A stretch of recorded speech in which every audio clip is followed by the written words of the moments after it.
I'm not a technician, so I won't even try to project what the market's going to do over the next month, et cetera. But given the low level of interest rates we have, this market can do much better than you normally assume for some time to come.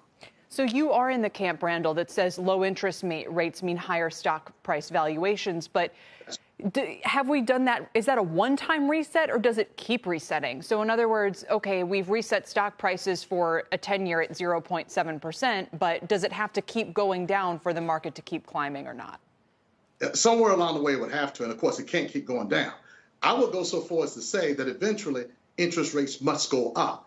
And that's the reason we are so focused on buying value stocks that we think will be able to stand up well in a really tough market environment. Yeah, well, you have to be a brave man to do that right now, because it has not been the best time for value stocks. But that's what would make value investors more interested. Yes, either brave or a glutton for punishment. Yes, exactly. Maybe both.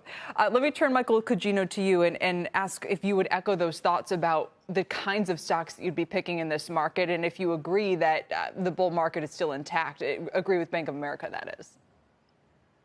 I do, and I think this is healthy. This is normal in a bull market, and we could even go down a little bit more from here, say another 10%. But I think as long as the economy recovers, whether it's gradual or gains momentum, I think as long as people get back to work, consumers spend, and obviously this is not happening at the moment, but we are gaining some momentum with economic growth. Hopefully that continues as we come out of COVID.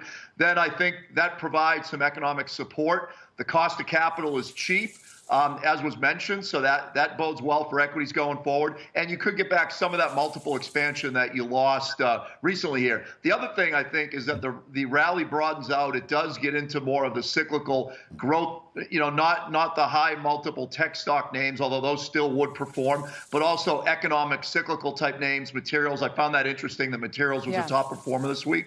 And that's where I would be putting money to work going forward.